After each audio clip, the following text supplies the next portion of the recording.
Job chapter 17. Wala na akong lakas. Patapos na ang buhay ko. Handa na para sa akin ang libingan. Siguradong may mga nang iinsultong nakapaligid sa akin. Tinitingnan ko kung paano nila ako laitin. Tulungan mo akong makalaya. Meron bang ibang pwedeng itaya ang sarili para sa akin? Sinara mo ang pag-iisip ng mga kaibigan ko, kaya di mo rin sila papayagang manalo. May kasabihang, sino man ang magtaksil sa kaibigan para sa pera, mga anak niya ang magdudusa. Ginawa akong karatawanan ng mga tao. Dinuduraan nila ako. Nanlalabo na ang mata ko sa sobrang kalungkutan. Nangangayayat na ang aking katawan. Nasa shock ang mga taong matuwid na nakakakita sa akin. Sinasabing di ako nagtitiwala sa Diyos. At ang mga naniniwala namang matuwid sila, patuloy lang sa pagsunod. Ang taong mabuti, lalong lumalakas. Pero kayo, sige, ulitin niyo lahat ng sinabi niyo sa akin. Wala sa inyong masasabi kong matalino. Tapos na ang mga araw ko. Bigo na ang mga plano. Wala na ang pag-asa ko. Ang mga kaibigan ko, ginawa nilang araw ang gabi. Sinasabi nilang malapit nang magliwanag, pero alam kong nasa kadiliman pa rin ako. Ang pag-asa ko na lang ay tumira sa mundo ng mga patay at sa kadiliman doon humimlay. Tatay ang tatawag ko sa hukay. Ang mga uod, ituturing kong babaeng kapatid o nanay. May pag-asa pa ba ako? Meron bang nakakakita nito?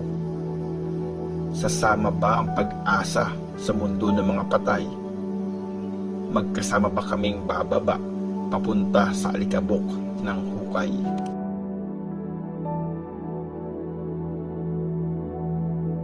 Job chapter 18. Nagsalita si Bildad tungkol sa katapusan ng masasama. Sumagot si Bildad na taga-Shuwa, di ba talaga kayang tumahimik ang isang tulad mo? Kung titigil ka muna sa pagsasalita, may sasabihin kami. Bakit ang turing mo sa amin para mga hayop na di nag-iisip? Bakit parang sa tingin mo, mga bobo kami? Sinasaktan mo lang ang iyong sarili dahil sa galit mo. Dapat bang iwanan ng lahat ang mundo para lang sa iyo? O kaya ilipat ng pwesto ang malaking bato? Oo, ang ilaw ng masama ay papatayin at ang apoy niya di na magniningning. Magdidilim ang ilaw sa bahay niya, pati ilawan na nasa taas mawawalan ng sindi. Ang mga hakbang niyang dating matatag, pinahina. At sa mismong advice niya, sarili ay pinapatumba. Sarili niyang paa ang nagdadala sa kanya sa bitag. Naglalakad papunta sa net kung saan siya matatrap. Natatrap ang kanyang paa. Di makawala sa patibong na nakakapit sa kanya. May nakatagong lubid sa lupa para hulihin siya. May trap sa dadaanan niya. Pinapaligiran siya ng mga bagay na nakakatakot. Bawat hakbang niya, sila ay nakabuntot. Gutom na gutom siya kaya nanghihina. Nakaabang na ang paghihirap sa pagbagsak niya. Inuubos ng sakit ang balat niya sa katawan. Mga braso at binti niya naaagnas na. Inalis siya sa safe na tahanan at kinakaladkad papunta kay kamatayan. Pwede nang tumira sa bahay niya kahit sino. Sinabuyan ito ng sulfur para luminis. Natuyot ang mga ugat niya. Nalanta ang kanyang mga sanga. Wala nang nakakaalala sa kanya sa mundo. Pati pangalan niya, kinalimutan na. Tinulak siya mula liwanag papuntang dilim. Pinalayas mula sa mundo ng mga buhay. Wala siyang naging anak o naiwang kamag-anak. walang survivor kung saan siya nakatira. Mula east hanggang west, nasyak ang mga tao sa paghihirap na sinapit niya. Natakot sa masamang nangyari sa kanya. Talagang ganyan ang mangyayari sa masama. Yan ang magiging kalagayan ng taong sa Diyos di kumikilala.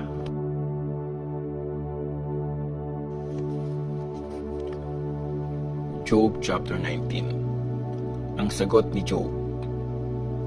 Sumagot si Job, hanggang kailan niyo ako papahirapan at tudurugin sa mga salita niyo? Ilang beses niyo na akong ininsulto. Di ba kayo nahihiya sa ginagawa niyo sa akin? At kung totoo mang nagkamali ako lang ang nasaktan, di kayo nadamay. Kung talagang iniisip niyong mas magaling kayo sa akin at ginagamit niyo laban sa akin ang kahihiyan ko, dapat malaman niyong ang Diyos ang may gawa ng paghihirap ko. Siya ang nag-trap sa akin. Tumingin ka, sumisigaw ako, tulungan mo ako, pero walang sumasagot. Malakas akong nagtatawag, pero wala akong nakukuhang katarungan. Hinarangan niya ang daanan ko, di ako makalagpas. Binalot niya ng dilim ang aking landas. Inalis niya ang dangal ko, tinanggal niya ang marangal kong pangalan. Winawasak niya ako sa bawat side hanggang sa matuluyan. Binubunot niya na parang puno lahat ng aking inaasahan. Nagliliyab ang galit niya sa akin, kaaway kung ituring. Nagpapadala siya ng mga sundalo niya para lumusob. Pinalibutan nila ang tahanan ko. Ang mga kapatid ko, nilayo niya sa akin. Pati mga kakilala ko, di na ako pinapansin. Iniwan na ako ng mga kamag-anak at kaibigan ko. Pati mga dati kong bisita, kinalimutan na ako. Di na ako kinikilala ng mga katulong ko. Tinuturing na nila akong dayuhan. Mag-uutos ako sa servant ko, pero di siya sasagot. Kailangan ko pang magmakaawa. Nandidiri sa hininga ko ang asawa ko. Maski sarili kong mga kapatid, umaayaw sa akin. Kahit mga batang maliit, pinagtatawanan ako. Pag tumayo ako, nilalait nila ako. Lahat ng mga kaklose ko, ayaw na sa akin. At yung mga mahal ko sa buhay, tinalikuran na ako. Butot balat na lang ako. Sobrang malapit nang mamatay. Maawa kayo sa akin, mga kaibigan ko. Maawa kayo sa akin dahil pinagbuhatan ako ng kamay ng Diyos. Bakit niyo ako pinapahirapan gaya ng ginagawa ng Diyos? Di pa ba kayo masaya sa paghihirap ko? Sana may magsulat ng mga sinasabi ko. Sana isulat sa libro. Itaga sana sa bato. Gamitan ng tinunaw na lead ang pangsulat para forever ito. At alam kong buhay ang tagapagligtas ko. Sa huli, tatayo siya para ipagtanggol ako.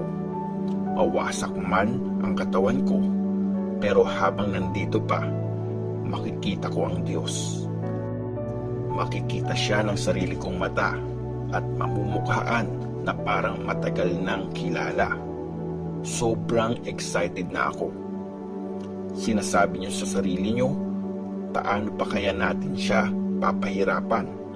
At siya lang naman ang dapat sisihin sa kanyang pinagdadaanan. Matakot kayo sa espada. Dala nito ang galit at pagpaparusa para malaman niyong may magja-judge sa mga makasalanan.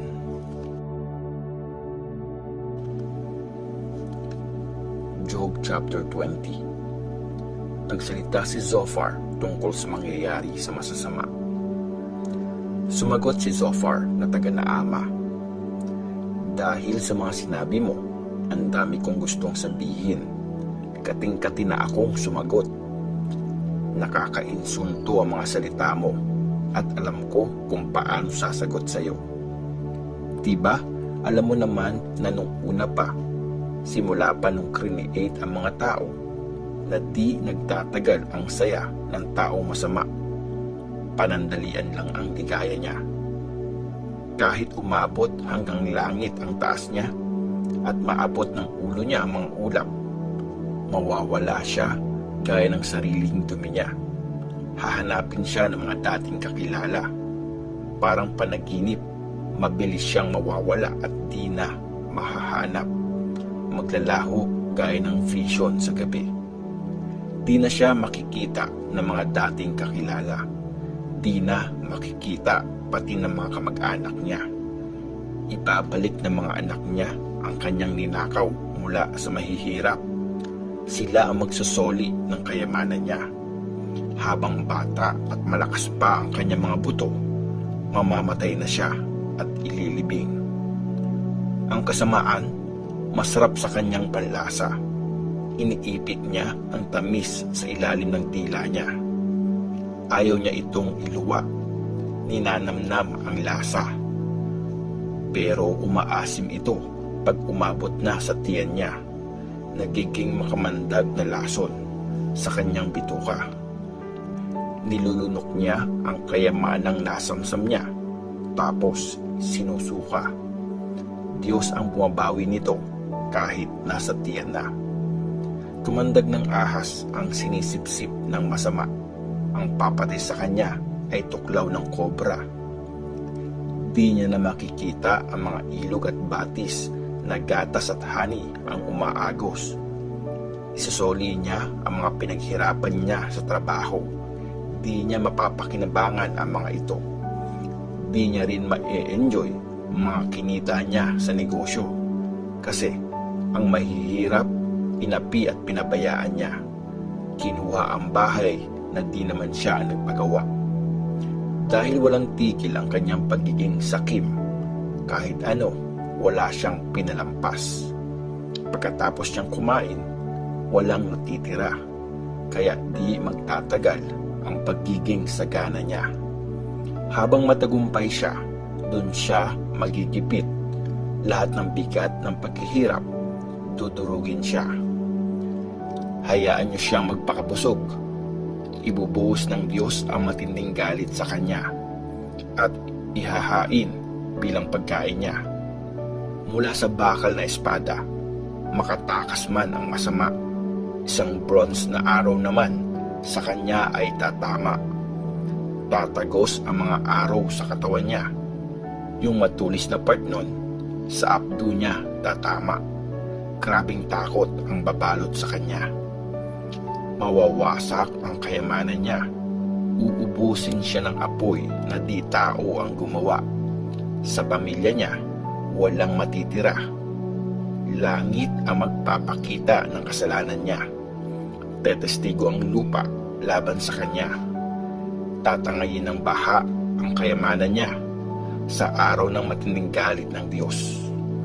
Ito ang mapapala ng taong masama. Ito ang buhay na ibibigay ng Diyos sa kanya.